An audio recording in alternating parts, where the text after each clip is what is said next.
Kau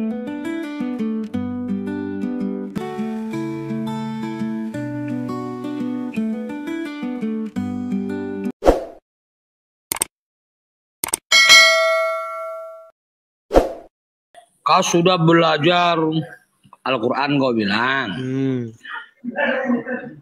Itu agama Muslim, agama orang lain, bukan agamamu yang kau pelajari. Agamamu udah kau pelajari belum? Oh, jelas dong.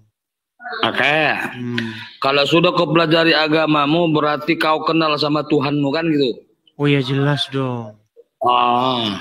Kenapa kau mau mengganti tema?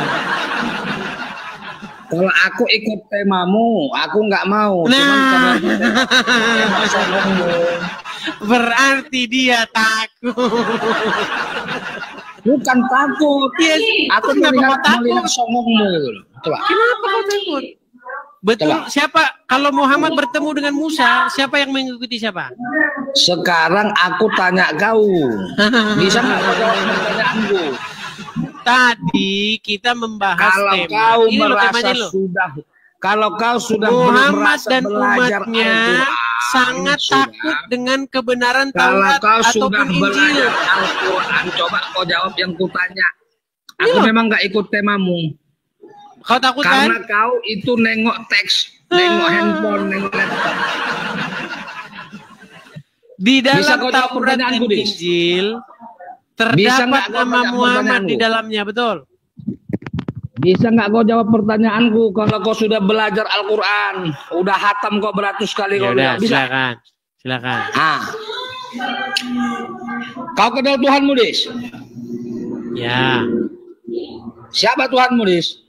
Tuhan Yesus Kristus. Yang mana itu, Dis? Yang ada di dalam Bible. Itu yang nyangkut-nyangkut di gereja itu siapa, Dis? Itu cuma patung aja, itu gambar aja itu. Oh, gak ada. Berarti itu Yesus. Sembah itu patung itu, Dis? Gak ada kami nyembah-nyembah. Hah? Gak ada kami nyembah-nyembah. Masa itu rata-rata umat Kristen itu gambar patung itu disembahi orang itu kok? Oh, kami enggak. Di gereja saya nggak ada patung-patung. Oh, jadi yang nyembah-nyembah patung itu Kristen apa, Dis? Nggak tahu saya nggak tahu. Di tempat kami nggak ada. Ya berarti banyak Kristen, Dis. Banyak Kristen, ada Kristen yang misalnya tukang ngadu ayam juga ada. Gitu. Ada Kristen ngadu ayam, kemudian mabuk-mabuk tua, narkoba banyak. Kau udah pernah jumpa tapi kan Tuhanmu, itu Dis? KTP. Kau udah pernah jumpa Tuhanmu belum? Kok lompat-lompat? Ya. Tadi kau nanya kesana kian kemari. Kalau kau sudah belajar agama Islam, pasti kau tahu tentang agama lain. Kita akan buktikan teman-teman, Tuhannya siapa yang digantung dan dijemur ya. Baik, sebentar. Saya akan buktikan Tuhannya orang Islam digantung dan dijemur. Sebentar. Perhatikan. Jangan kau lari ya. Apakah Tuhannya orang Islam digantung dan dijemur? Mari kita buktikan. Kita akan menunjukkan bahwa Tuhannya mereka digantung dan dijemur. Baik, saya akan balikkan dulu. Kita akan jawab Muslim ini sesuai dengan kedunguannya, ya, karena mereka ini dungu tanpa batas. Baik, kutanya dulu sama abang, Bang. Ini siapa, Bang? Apa ini? Oh, jadi kau bilang. Sebentar, Bang. Jawab aja, Bang. Gitu. Ini apa ini? Itu bacaannya Allah, Dis. Allah. Ini Allah bukan? Bacaannya. Iya, Allah bukan? Bacaannya. Dijemur enggak? Berarti kalau begitu kau longor, Dis. Sebentar. Berarti kau longor, Dis. Sebentar. Ini aku menjawab kelongoran. Aku menjawab sesuai dengan kelongoranmu. Aku jawab kamu sesuai dengan kelongoranmu. Nah, longormu yang tanya. Ini apa? Longormu yang ada. Ini apa ini? Itu bacaan Allah, hanya lambang. Tuhanmu bukan? Allah Tuhanmu bukan? Dia bukan Tuhanku. Allah itu bukan lambang. Tuhanmu. Allah bukan Tuhannya. Allah bukan Tuhan. Coba bilang dulu, Allah bukan Tuhanmu. Itu lambang, Dis. Allah bukan Tuhanmu bilang. Allah bukan Tuhanmu bilang. Beginilah umat Kristen yang dibiayai. Saya menjawab kamu sesuai dengan kelongoran. Sekarang aku tanya, dijemur nggak itu tadi? Sebentar, dijemur nggak dia di situ tadi? Siapa yang dijemur, Dis? Itu lambang. Allah dijemur nggak? Tapi kalau Tuhan, Allah dijemur nggak? Coba sekarang saya tanya, siapa yang jelas, siapa yang digantung sampai sekarang? Oke. Bang, ini digantung nggak? Dicucuk nggak dia? Dicucuk, gitu. Dicucuk nggak dia? Kau bedakan lambang sama lain-lain. Tuhanmu ini dijemur. Tiap hari kena petir, kena panas. Masukin ini ke dalam. Masukkan Tuhanmu ini ke dalam. Udah kepanasan dia, udah kena jemur, kena hujan. Kena petir lagi dia di sini. Oh, gimana? Ada anti petirnya ini. Kalau itu dia bukan Tuhan, itu lambang. Berarti Allah bukan Tuhanmu. Allah bukan ini. Itu lambang. Oke, apa bacanya ini? Apa bacanya? Bacanya ini apa? Bukan macam Tuhanmu. Coba bacanya ini apa? Yang digantung. Bacanya ini apa? Kenapa kalau bisa baca? Kau bilang Hmm. sudah belajar kok Al-Quran, tapi kau masih Kalau saya menjawab sesuai dengan kapasitas otakmu. Kalau otakmu miring, kapasitas apamu? Dengan pertanyaan-pertanyaan yang miring. Nampaklah longormu. Kalau orang Islam yang apa bisa kau apain? Kau apa? Kau apain? Apa? Apa kau apa? Kau apain? Kau apain apa? Bisa kau debat-debat kayak gitu. Udahlah. Kenapa kau nggak berani jawab pertanyaanku, Des? Jumpa kau sama Tuhanmu. Kau lompat-lompat.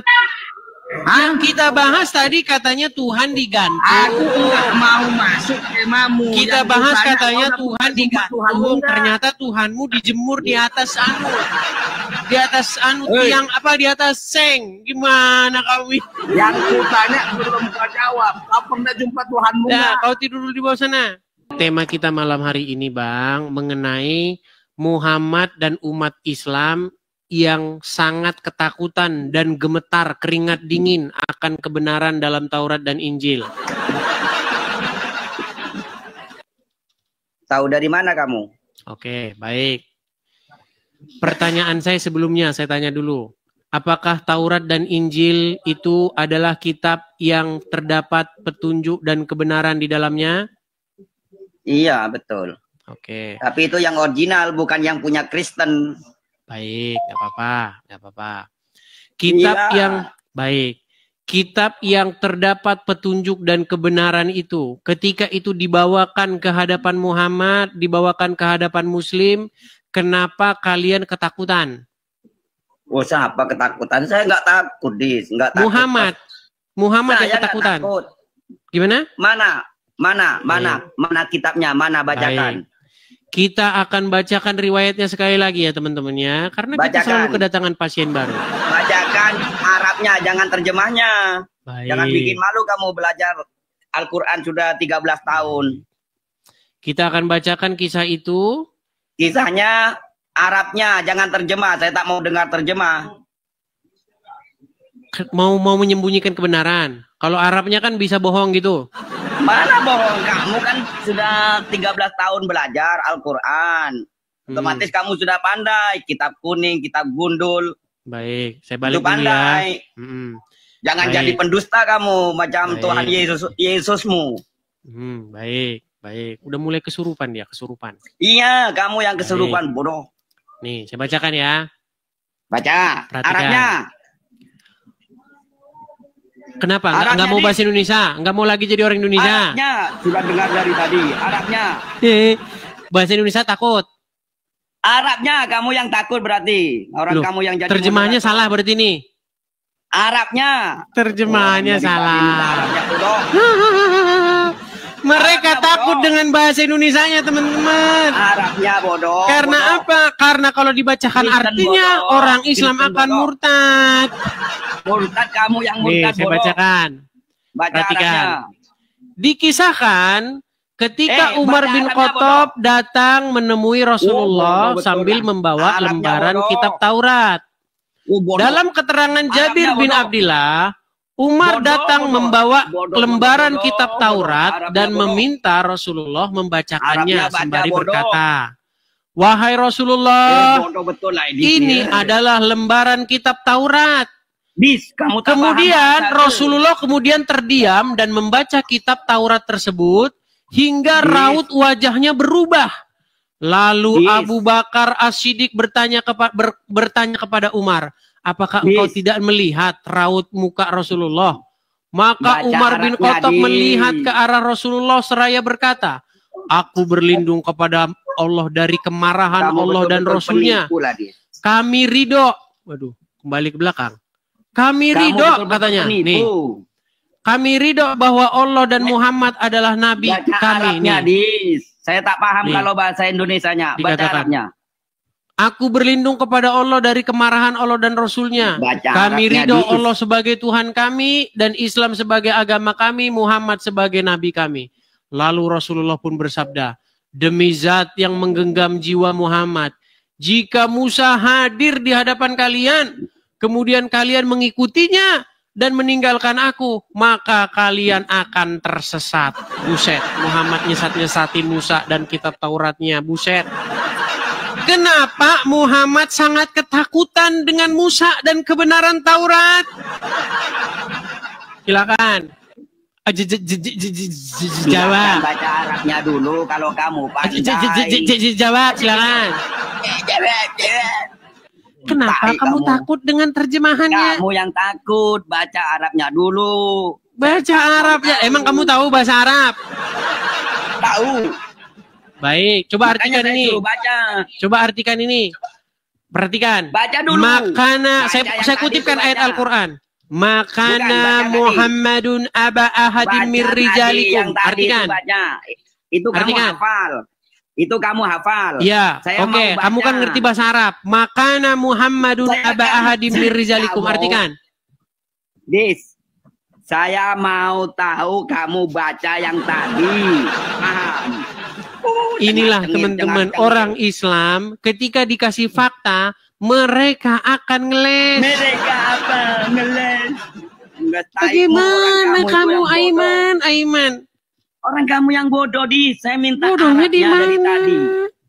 Kan sudah saya bacakan artinya. Saya mau Arabnya karena kamu. Emang kamu ngerti kalau dibaca Arabnya? Karena kamu bilang 13 tahun belajar Al-Quran, otomatis kamu fi'il mudhari tahu, fi'il madi tahu, fi'il man ayani. Aduh, udah mulai. Taunya begini. Baik. Kalau orang. Jadi teman-teman kalian sudah menjadi Islam saksi. Yang belajar sama kamu. 22.000 orang menonton, 22.000 orang menjadi saksi mata. Bahwa orang Islam takut sama terjemahan. Orang buktinya kamu penipu. Kalau saya ini mau lepas dari Monas. Menipunya di mana? Kan betul yang saya bacakan. Baca Arabnya. Ngerti buktinya kamu kalau dibaca Arabnya? Robi. Apa itu? Ngerti kalau dibaca Arabnya? Baca Arabnya saya mau dengar kamu. 13 tahun belajar. Kalau di bawah sana. Mila, di sini saya lagi membahas mengenai agama. Kamu kan sebagai seorang muslimah nih. Ya, oke. Pernah tahu nggak bahwa Al-Quran mengatakan bahwa di dalam Taurat dan Injil itu terdapat petunjuk dan cahaya? Iya, Bang. Oke. Ngomongnya jangan lesu loh, jangan lesu. Enggak loh, semangat ini, semangat. Oke, baik. Nah, ketika Al-Quran mengatakan bahwa di dalam Taurat terdapat petunjuk dan cahaya, apakah kamu percaya? Percaya, Bang. Percaya. Kamu tahu nggak bahwa ternyata Muhammad bahkan dan umat Muslim takut dengan kebenaran yang ada dalam Taurat? Iya, Bang. Tahu? Iya. Nggak tahu sih sebenarnya. Nggak tahu, baik. Iya. Mau saya kasih tahu ya, saya bacakan riwayatnya. Mau? Mau. Baik, saya balikan ya kamera saya ya. Nih. Jadi suatu ketika, ya, Mila, saya bacakan ya. Dikisahkan ketika Umar bin Khattab datang menemui Rasulullah sambil membawa lembaran kitab Taurat. Dalam keterangan Jabir bin Abdillah, Umar datang membawa lembaran kitab Taurat dan meminta Rasulullah membacakannya sembari berkata, "Wahai Rasulullah, ini adalah lembaran kitab Taurat." Rasulullah kemudian terdiam dan membaca kitab tersebut hingga raut wajahnya berubah. Lalu Abu Bakar As-Siddiq bertanya kepada Umar, "Apakah engkau tidak melihat raut muka Rasulullah?" Maka Umar pun melihat ke arah Rasulullah seraya berkata, "Aku berlindung kepada Allah dari kemarahan Allah dan Rasulnya. Kami ridho Allah sebagai Tuhan kami, Islam sebagai agama kami, dan Muhammad sebagai Nabi kami." Sebelum saya lanjutkan, betul nggak di dalam Taurat terdapat kebenaran dan cahaya tadi? Tetapi kenapa ketika kitab yang terdapat kebenaran dan cahaya itu dibawakan kepada Muhammad, Muhammad malah marah?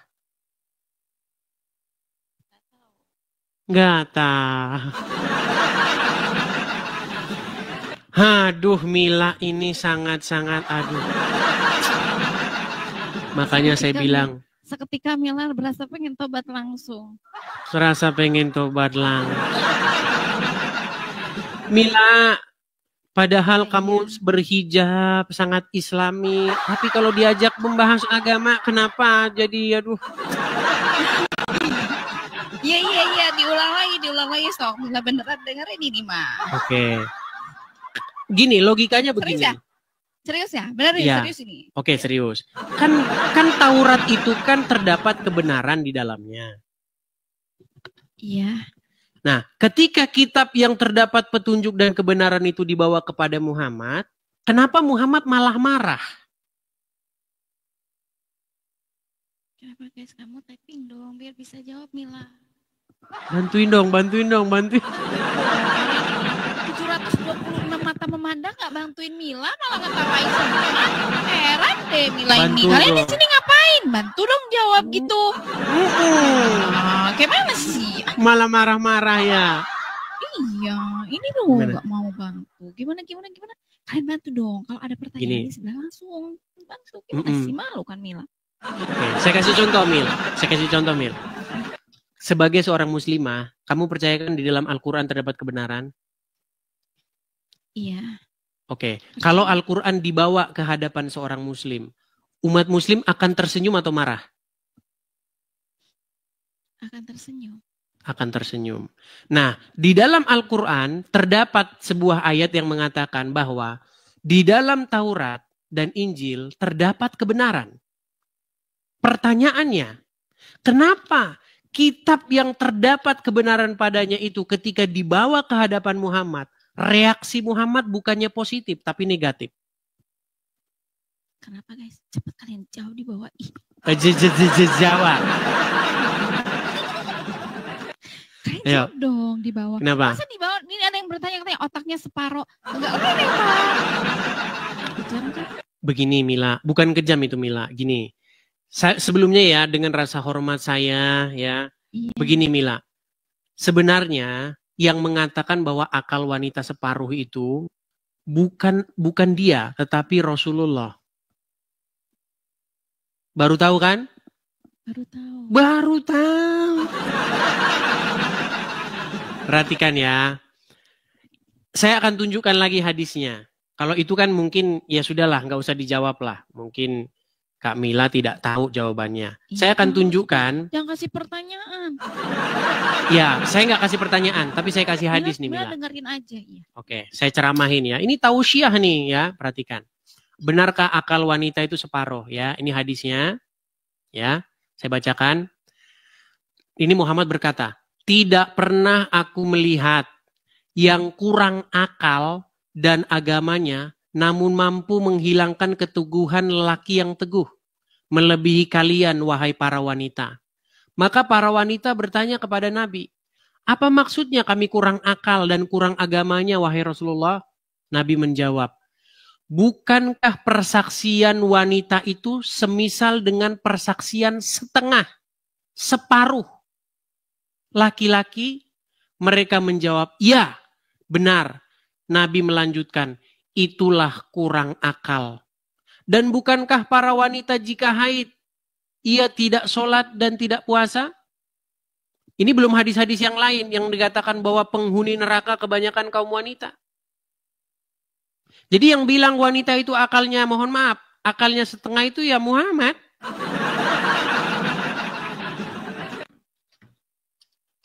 Coba, gimana tanggapanmu sebagai seorang muslimah? Apa? Sekarang kalau Mila yang bertanya, boleh nggak? Kebetulan nih ada bang di sebelah. Nggak dengar saya, kecil sekali Mila suaramu loh. Ini serius, suara Mila kecil guys. Maksudnya kalau Mila yang bertanya boleh nggak? Boleh, silakan. Boleh ya? Boleh. Mohon maaf nih ya sebelumnya ya. Silakan. Mila manggilnya apa? Pak Ustadz. Abang aja ya? Boleh. Silakan. Suara Mila ada nggak? Ada. Iya, salam kenal. Kok malah ngajak salam kenal sih? Karena begini, karena terus terang saja kamu orangnya cantik. Oh, makanya banyak yang langsung terpincut-pincut melihat kamu. Tetap layar minimal. Silakan. Bang. Kenapa di agama Islam itu laki-laki bisa berpoligami? Kenapa di dalam agama Islam itu bisa berpoligami? Baik, saya tunjukkan dalilnya. Baik ya. Saya tunjukkan. Saya balik kamera saya. Lihat ya. Kalau kita ngomong berdasarkan dalil semua. Nih. Dalam surat Al-Ahzab ayat 51. Telah menceritakan kepada kami Zakaria bin Yahya. Telah menceritakan dan seterusnya. Dari Aisyah. Dia berkata, saya selalu cemburu kepada setiap wanita yang menyerahkan dirinya kepada Rasulullah SAW. Saya berkata, apakah seorang wanita menyerahkan dirinya? Maka Allah Azza wa Jalla menurunkan ayat. Kamu boleh menangguhkan, menggauli siapa yang kamu kehendaki di antara mereka. Dan boleh pula menggauli siapa-siapa yang kamu kehendaki. Dan siapa-siapa yang kamu ingini untuk menggaulinya kembali dari perempuan yang telah kamu cerai. Maka tidak ada dosa bagimu. Surat Al-Ahzab ayat 51. Saya, maksudnya Aisyah berkata, demi Allah, saya tidak melihat Rabbmu kecuali sangat cepat memenuhi keinginanmu. Kata keinginan ini, di dalam bahasa Arabnya di sini kalau kita cek, hawa. Nih ya, hawa ika. Jadi pertanyaanmu tadi, kenapa laki-laki boleh berpoligami? Karena Allah sangat sigap untuk memenuhi hawa nafsu laki-laki. Loh, iya gimana? Itu katanya begitu, kata Aisyah. Bahkan saking pedulinya Allah dengan hawa nafsu laki-laki yang begitu besar, saya akan tunjukkan ya, apa yang akan diberikan Allah kepada pria-pria, kepada orang-orang yang bertakwa. Coba ya, saya putarkan. Tapi jangan kaget kalau saya putarkan ya. Baik. Kita akan putarkan. Muslimin. Tapi kata Rasulullah, kesibukan para lelaki nanti di dalam surga adalah, malu saya ceritakan ini. Mau terus?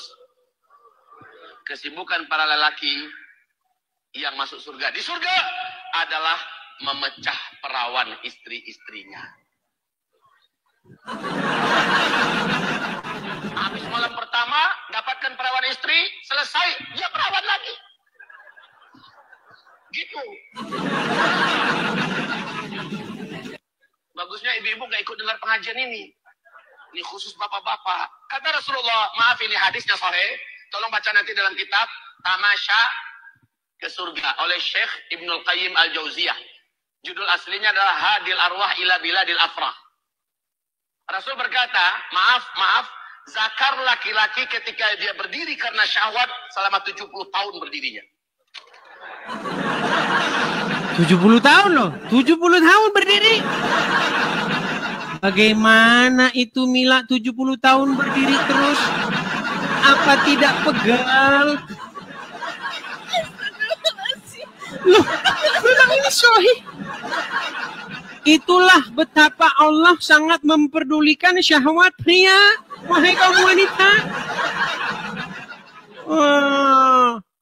Kenapa hanya laki-laki saja? Kenapa wanita juga tidak diperbolehkan? Kenapa wanita tidak diperbolehkan? Karena Coba wanita coba perbolehkan gitu untuk berpoligami, mempunyai 2 atau 3 suami. Mungkin kan tidak sesetres itu gitu, hanya punya 1, ya kan? Udah punya 1, pelit pula perhitungan, udah gitu. Bikin sakit hati. Bertingkah pula dia itu, selingkuh pula gitu kan. baik. Mohon penerangannya. Baik. Jadi begini, kenapa wanita tidak diberikan hak yang sama? Karena menurut Allah atau menurut Muhammad, akal wanita itu kurang dan dia tidak ada pengetahuan tentang agama. Iya. Jadi wanita ya puas saja sama 1 itu. Mana? Iya. Abang. Gimana? Kalau Mila sholawatan dulu sekali. Sholawatan. Untuk menghibur loh, kasihan kan mereka. Begini Mila, di sini kita forumnya diskusi dulu. Kalau sholawatan boleh nanti setelah saya pergi. Ini aja. Yang saya maksudkan begini Mila. Pertama-tama saya hanya berpesan bahwa Mila itu menjadi seorang muslimah karena memang belum mendalami agama Islam dengan mendalam. Iya, betul. Sudah mengakui ya. Jadi kalau misalnya Mila sungguh-sungguh mendalami agama Islam, pasti nanti Anda akan menemukan hal-hal yang selama ini tidak pernah Anda tahu. Iya, Coba, saya mau minta pendapat Anda. Ini ceramah Ustadz, saya putarkan lagi ya. Putarkan nih. Salah satu nikmat yang ada dalam surga adalah pesta seks. Minta maaf, karena inilah yang kita tahan-tahan di dunia. Inilah yang kita tahan-tahan di dunia. Dan kenikmatan terbesar yang diberikan Allah Subhanahu wa Ta'ala di surga adalah pesta seks. Coba, saya mau tanya. Menurut Anda, masuk akal nggak ajaran seperti itu menurut Anda? Nggak masuk akal. Tadi kan sudah saya bilang teman-teman kan. Ya, begitulah. Oke lah Mila. Mungkin lain kali bisa kita lanjutkan lagi diskusinya ya. Iya. Ini penontonnya pergi loh. Banyak loh di sini yang berterbangan. Iya. Tapi levelnya aja, tapi nggak ada di sini yang berbagi sama. Kalian jangan kabur di sini ya, dengerin Milanya ya. Kayaknya dia harus ini nih. Oke lah. Bercanda. Oke ya. Cukup ya Mila ya? Ya makasih ya. Oke, sama-sama Mila. Sama-sama. Saya turunkan ya.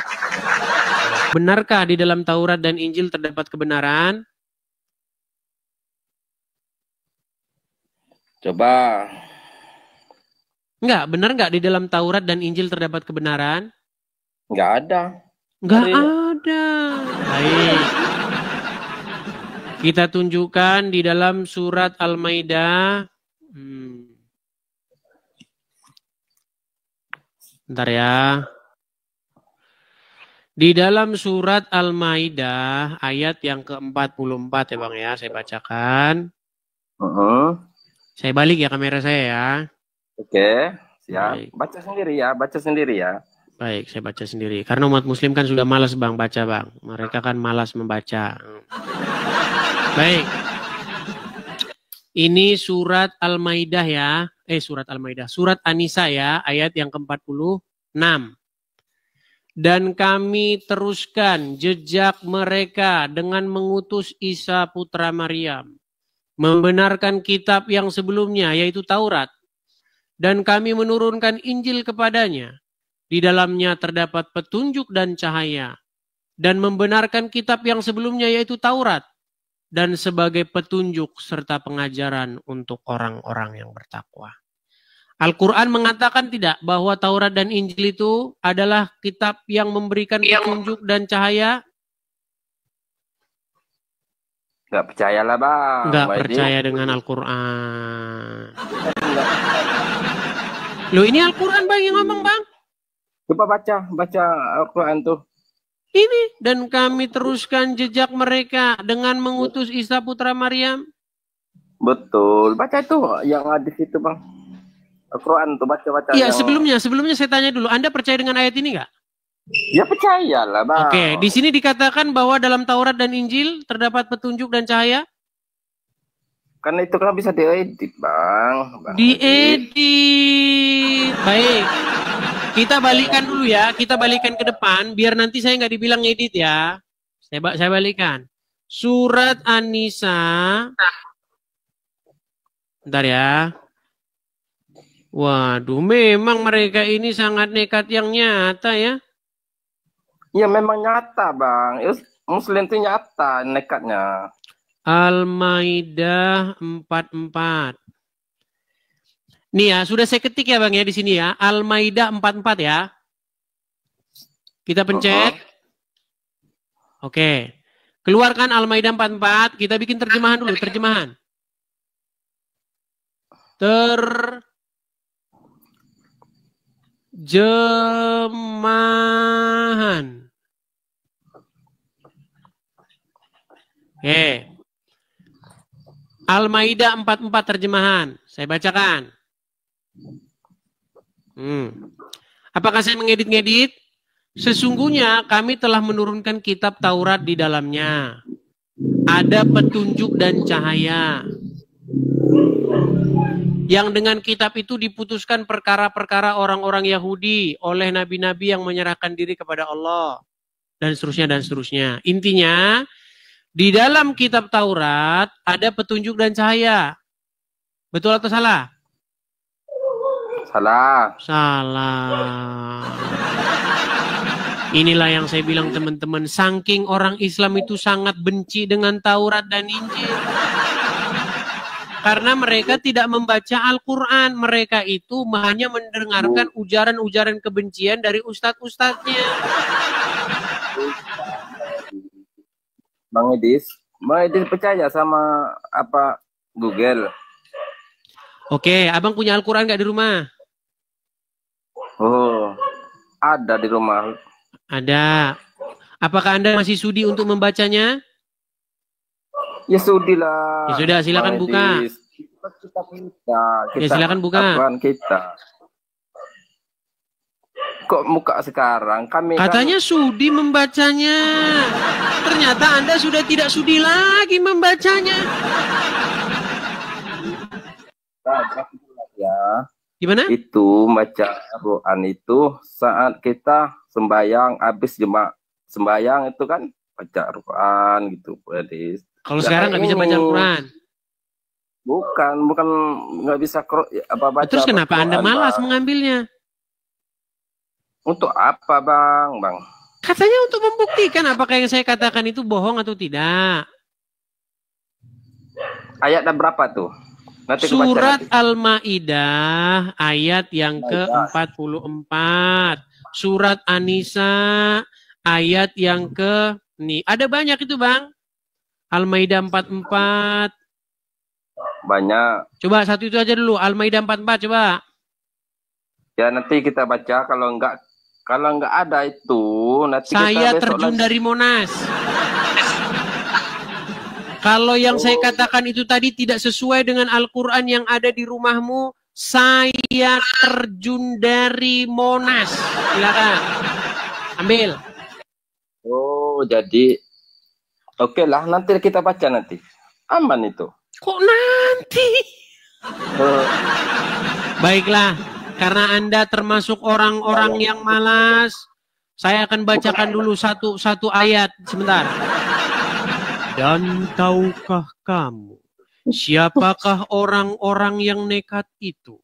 Yaitu mereka yang telah diberikan kepadanya petunjuk dan kebenaran, tetapi mereka tidak mengimaninya. Dan siapakah orang-orang itu? Yaitu orang-orang yang seperti Apriandi Saputra. Dan tiadalah orang-orang yang seperti Andi Saputra itu, melainkan dia harus ditendang dari Edisti. Tendang dia, jer. Jangan beginilah bang wajahnya bang. Naikkan begini loh.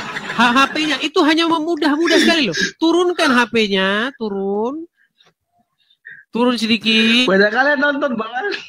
Loh, iya. Kalau Anda bangga dengan Islam, kenapa Anda harus takut dengan penonton? Iya. Udah. Oke, Amira Yasmin, saya tanya sekali lagi. Abang Muslim? Ya Muslim. Oke, sudah lama bang nonton Edis TV? Udah 2 bulan sih kayaknya. 2 bulan. Oke.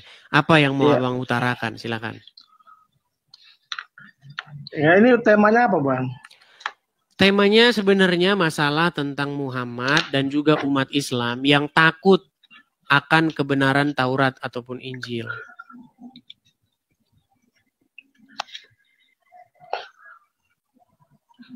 Ya. Lanjut bang. Gimana? Kenapa Muhammad takut dengan kebenaran Taurat dan Injil dan juga umat Muslim? Kenapa dia takut bang? Ya itu, makanya itu yang saya tanyakan. Saya juga baru dengar juga ini ayatnya ini. Oke, pernah dengar bagaimana ada sahabat Muhammad yang membawa kitab Taurat ke hadapan Muhammad? Belum. Oke, jadi dalam riwayat tersebut, sahabat tersebut membawa kitab Taurat kepada Muhammad dan menyuruh Muhammad untuk membacanya. Tetapi ketika Muhammad membacanya, raut wajah Muhammad itu berubah, marah dia. Ya. Nah, lalu karena akibat kemarahan dari Muhammad itu, sahabat yang membawa kitab Taurat itu berkata, "Aku ridho Muhammad sebagai nabiku." Nah, takut dia. Iya, saya percaya Muhammad nabiku. Nah, yang menjadi pertanyaan begini, bukankah di dalam Al-Quran terdapat ayat yang mengatakan di dalam Taurat itu terdapat petunjuk, pengajaran, cahaya, kebenaran. Tapi kenapa ketika kitab itu dibawa ke hadapan Muhammad, Muhammad malah jadi marah-marah?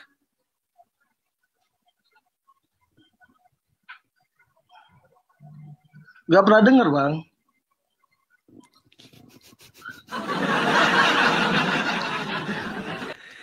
Oke lah, abang belajar dulu lah ya agama Islam bang ya.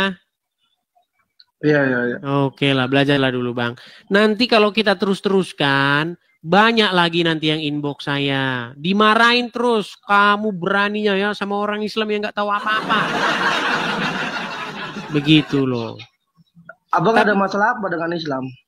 Ada masalah apa? Nggak ada masalah apa-apa bang. Hanya kenapa selalu menghina begitu? Menghina? Iya, kenapa selalu menjelek-jelekan? Coba, di mana bang menjelek-jelekannya bang? Ya bang, kayaknya tiap hari saya lihat itu menghina mulu. Tujuannya abang apa ya bang? Oke, baik. Saya tanya dulu sama Anda. Apa definisi menghina? Ya menghina, menjelek-jelekan Nabi Islam. Menjelek-jelekan. Ketika saya mengatakan bahwa Muhammad menikahi anak di bawah umur, apakah itu fakta atau merupakan fitnah? Itu fakta itu. Fakta.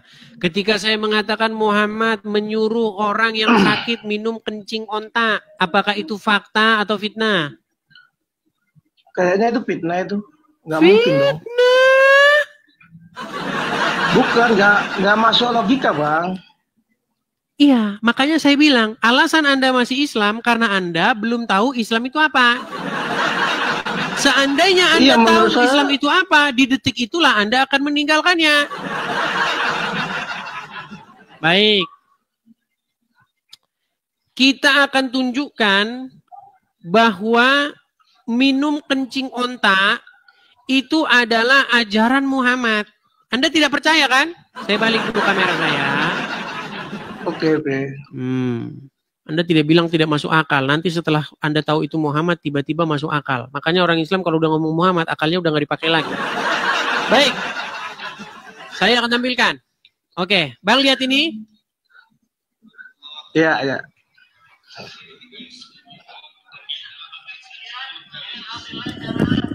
Pak Putra nih, sudah mau bersedia nih menunaikan tantangan minum susu unta. Dapat hadiah dari jamaah urunan 50 real. Masya Allah, bismillah. Duduk dulu Pak. Mengamalkan sunnah insya Allah, artinya Nabi bilang boleh, kita coba walaupun seumur hidup sekali ya. Bismillah. Bismillah. Yaudah 3 kali tegukan. Bismillahirrahmanirrahim. Luar biasa. Masya Allah. Masya Allah. Masya Allah. Ya Allah. Masya Allah. Sekali lagi. 50 real. Masya Allah.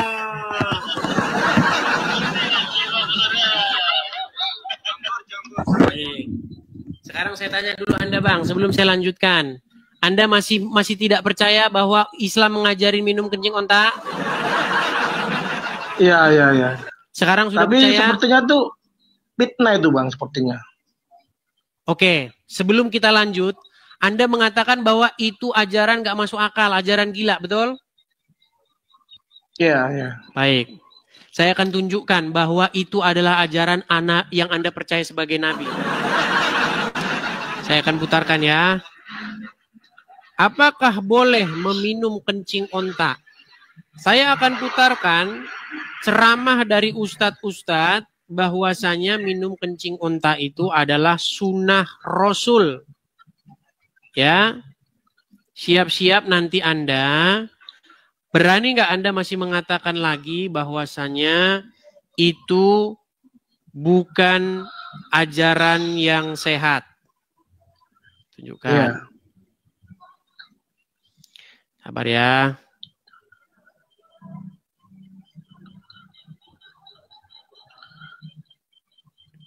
Kenapa mereka mau Bang minum kencing unta? Yang malu siapa? Enggak, kenapa mereka mau minum kencing unta? Karena ngikutin Muhammad. Nih, dengerin. Unta boleh dijadikan obat? Benar. Bentar, saya ulangin ya. Benar, hadisnya sahih. Bentar, saya ulangin ya. Coba. Benarkah air kencing unta boleh dijadikan obat? Benar. Benar, hadisnya sahih. Riwayat Bukhari. Ya.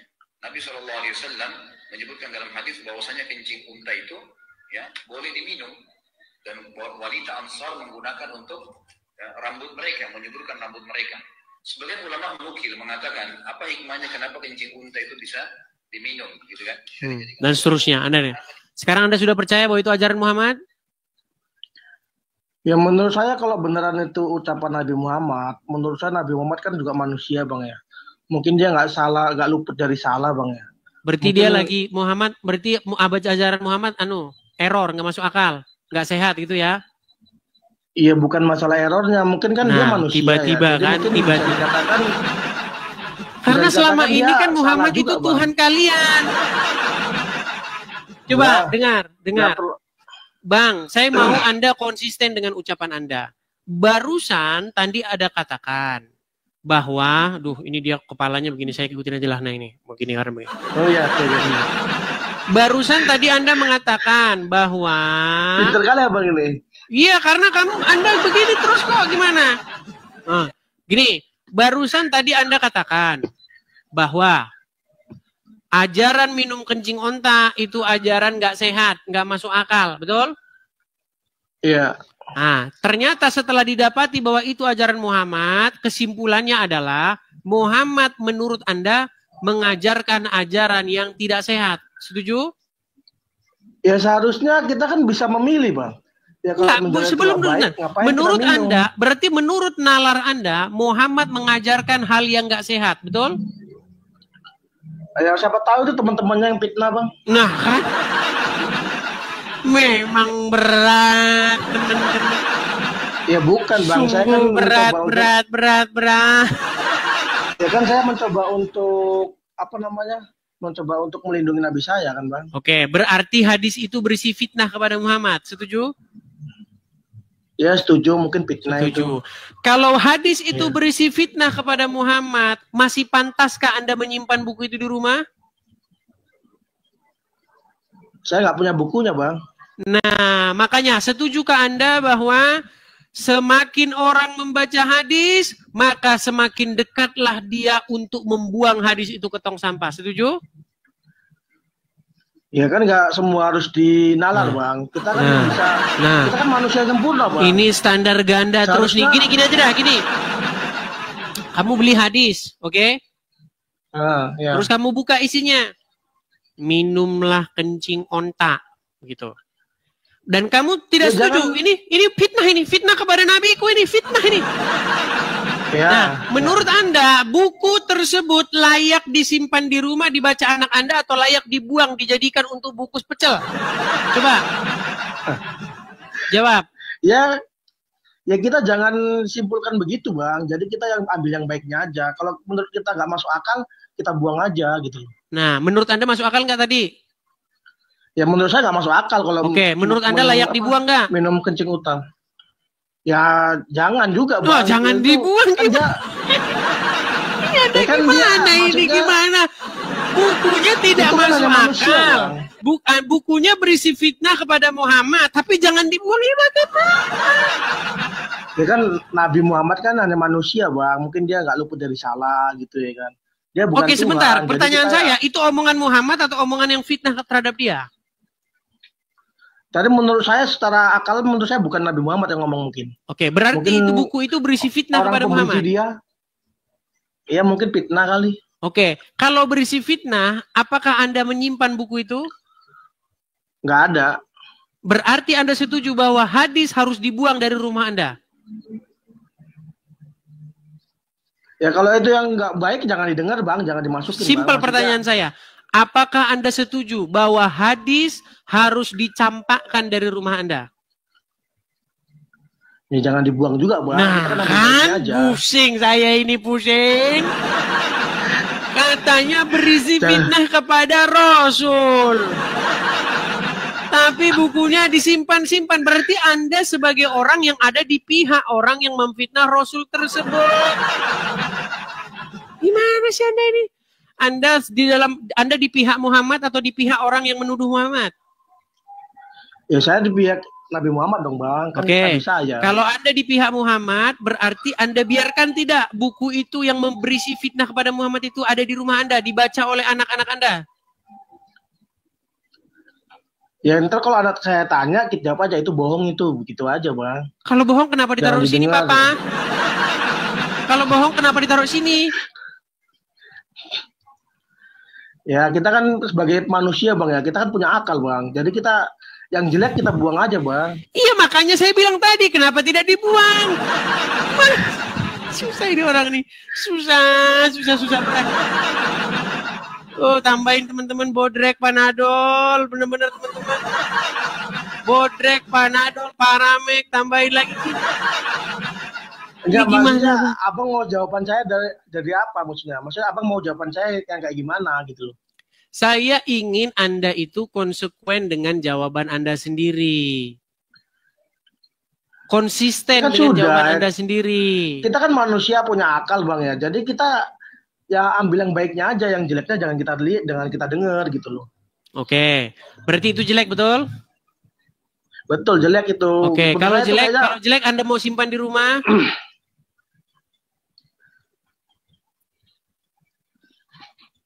Ya, simpan aja nggak apa-apa lah. Simpan aja di rumah. Berarti kan dia bukan manusia sempurna, Bang. Loh, katanya fitnah kepada Muhammad. Ini gimana sih? Enggak, saya pengen tahu dulu. Kan itu fitnah kepada Muhammad apa Muhammad yang salah mengatakan itu? Menurut saya itu fitnah dari teman-temannya, Bang. Mungkin kalau fitnah berarti salahnya bukan pada Muhammad, gitu. Betul? Ya betul. Nah, kalau salahnya bukan pada Muhammad, kenapa Anda katakan Muhammad tidak sempurna? Ya kan Nabi Muhammad manusia, Bang, bukan Tuhan. Jadi iya, menjadi pertanyaan saya, kenapa Muhammad yang tidak salah, lalu Anda salah-salahkan dia? Dengan mengatakan Muhammad kan hanya manusia biasa. Seolah-olah Anda mengakui bahwa Muhammad itu salah. Iya, emang salah kan dia manusia, Bang, bukan Salahnya Tuhan, dia Bang. apa? Ya kan dia sekedar manusia, Bang. Manusia pasti Masa salah, jadi Bang. manusia kok salah? Ini gimana? Iya, Bang. Apa salah jadi manusia? Ya kan salah, Bang. Kok nggak semua dia benar kan? Ada yang Oke, salah. apa kesalahan Wajar, dia? Bang. Kesalahan dia apa? Ya banyak lah, Bang. Nama juga manusia, Bang. Ya, contoh kesalahan Muhammad. Satu aja, jangan banyak-banyak, satu aja. Aduh. Baca-baca dulu lah, Bang, kalau gitu. Iya, gitu dong. Bilanglah, Bang, saya mau belajar dulu. Itu baru enak. Daripada Anda ngeyel terus. Kalau Ya, Anda ya. akui, saya belajar dulu, Bang. Saya dengan sangat senang mengatakan silahkan. Gitu. Ya, tapi kan saya sebagai Muslim, Bang, membela Nabi saya, Bang. Yang Anda bela dari apa? Ya dari Nabi Muhammad lah, Bang. Itu kan memang Dari jelas tuduhan tadi bahwa kita, dia Bang. menyuruh minum kencing. Ya, enggak, Bang. Kalau menurut minum kencing, kita kan punya logika, Bang. Apa yang kita Oke, minum? gini saja. Kita Emang coba ada- bahas yang lain. Gini. Anda tahu nggak bahwa Muhammad berhalusinasi? Halusinasi dari apa, Bang? Dia disebutkan di dalam riwayat, dia kena sihir. Lalu dia berhalusinasi, halu dia. Sebulan lamanya dia halu. Ah, saya nggak pernah dengar tuh, Bang. Nah, makanya saya bilang Anda masih Islam karena Anda tak tahu. Coba Bang. tunjukin itunya. Waduh, minta tunjukin lagi dia teman-teman. Aduh. Ya biar saya tahu, Bang. Makanya saya nanya, Bang. Baiklah ya teman-teman ya. Aduh, kita mengajari mereka ini. Ajarin Baik. lah, Bang. Biar pinter, Bang. Baik. Saya bukakan hadisnya ya. Ya, siap. Dampak dari Muhammad kena sihir. Perhatikan ya, perhatikan. Nabi SAW pernah disihir oleh Lubab bin A'sam, orang Yahudi. Ya, Nabi SAW sebulan teman-teman nggak sadar, nggak tahu apakah sudah kasih giliran istrinya atau belum. Sampai kadang istri ingatkan, ya Rasulullah belum Anda datang ke tempat kami. Seperti itulah. Maka yang terjadi pada saat itu, Nabi SAW berdoa kepada Allah setelah sebulan. Jadi sebulan dia tidak tahu dia itu ngerjain apa. Berhalusinasi dia. Contoh misalnya, apakah dia sudah tidur dengan istrinya Aisyah atau belum, dia nggak tahu. Namanya halu. Sebulan dia halu. Coba, sekarang Anda sudah akui nggak bahwa Muhammad halu? Enggak. Nah, nggak lagi. Baik, kita tunjukkan lagi. Memang luar biasa mereka ini teman-teman ya. Saya putarkan lagi. Kalau cuma satu orang yang ngomong mungkin Anda nggak percaya ya. Kita putarkan yang lain ya. Benarkah Muhammad pernah kena sihir dan dia berhalusinasi? Baik. Saya itu tidak mau ngomong sendiri omongan saya. Pasti kalian tidak percaya. Nih, perhatikan. Saya putarkan ya. Jadi pernah beliau diambil rambut. Bentar. Bismillahirrahmanirrahim. Tapi guruku Ustadz Maulana, Ustadz Anas Kurdi, Mas Soni, dan seluruh guru-guru kami yang menyaksikan Islam itu indah hari ini. Disebutkan bahwa baginda Nabi Shallallahu Alaihi Wasallam pernah terkena sihir yang mengirimkannya bernama Labid al-Asam. Jadi pernah beliau diambil rambutnya, kemudian dimasukkan, digulung, disimpul sampai 11 simpul, lalu dibuang ke dalam yang namanya sumur, salah satu sumur pada saat itu yang ada di kota Madinah.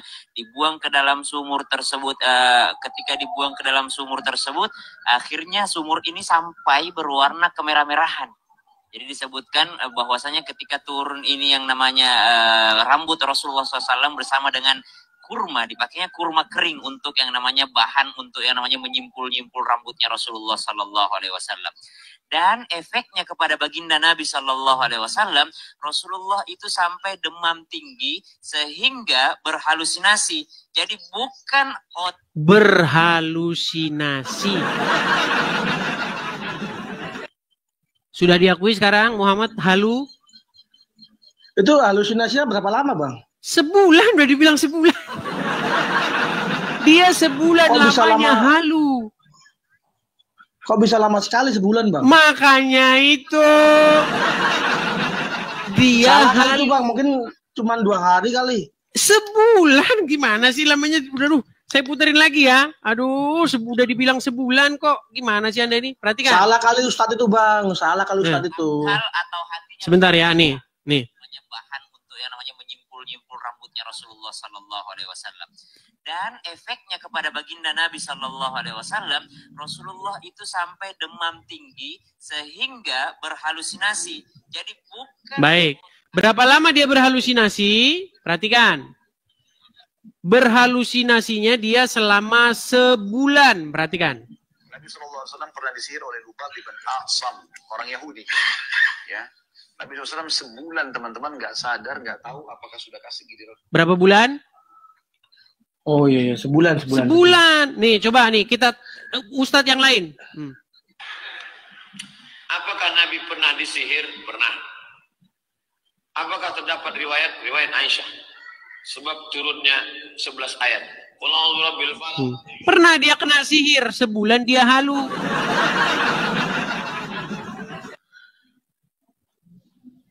Terus kalau dia disihir sebulan dia ngapain aja Bang?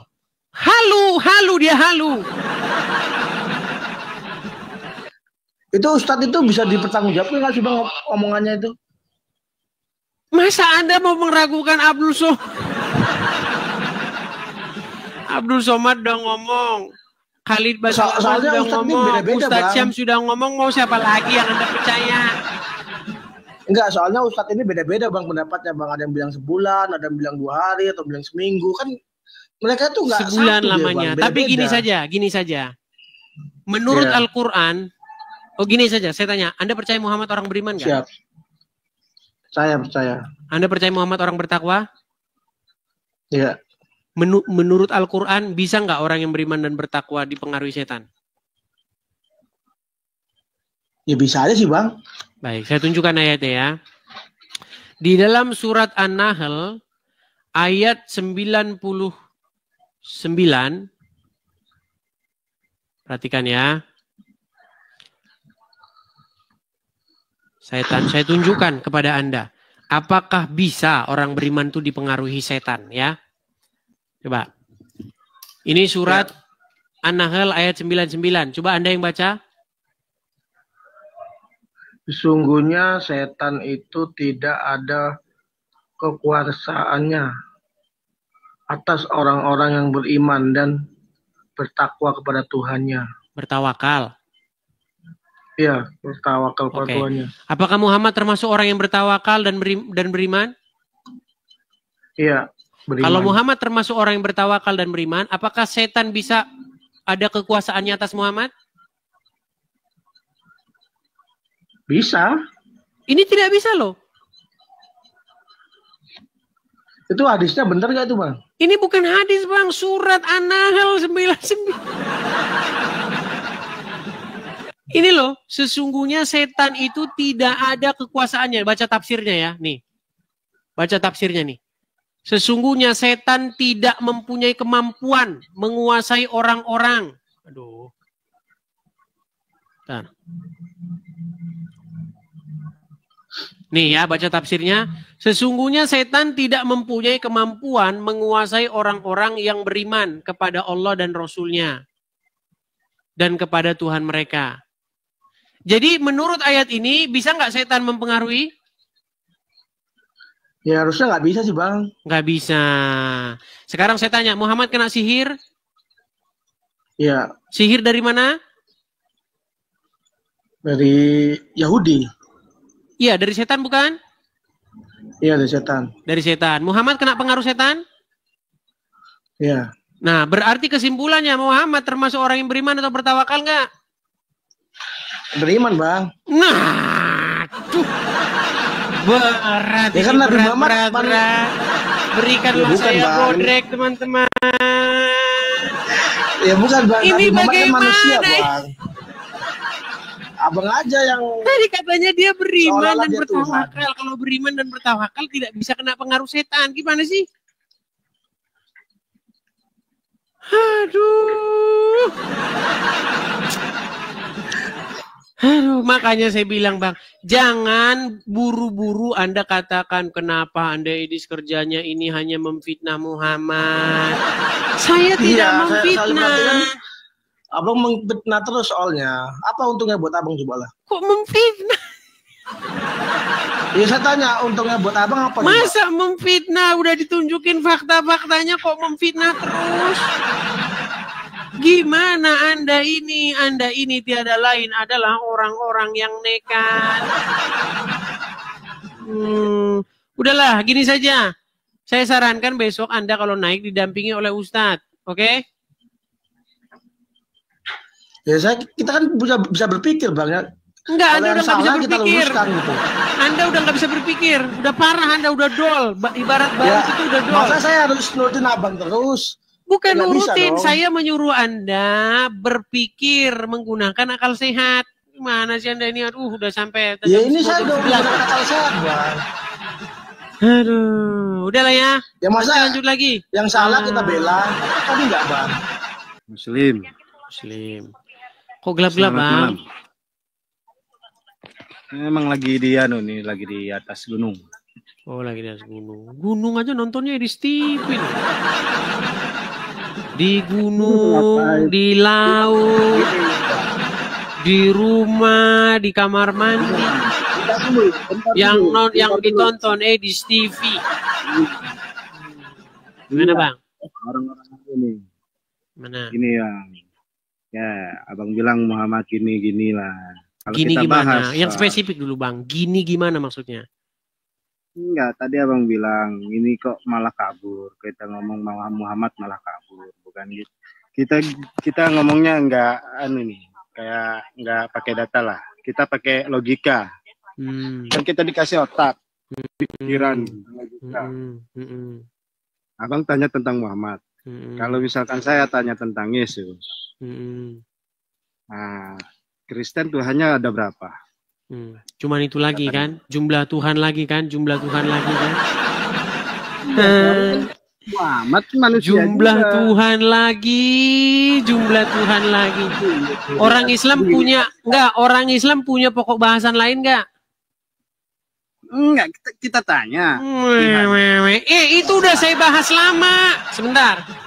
Ini dia mau bahas itu lagi, nggak apa-apa. Jumlah Tuhan lagi ya. Jumlah Tuhan, baik. Jumlah Tuhannya ada berapa? Kalau jumlah Tuhannya 1 masuk surga. Kalau jumlah Tuhannya 1/4 tidak masuk surga. Baik. Saya tanya dulu sama Anda nih. Tuhan itu bahasa apa?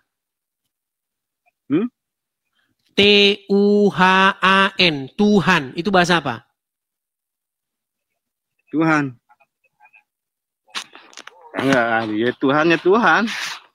Bahasa apa yang saya tanya? Itu kosakata dari bahasa apa? Inggris kah? Yunani? Indonesia? Arab? Bahasa apa itu?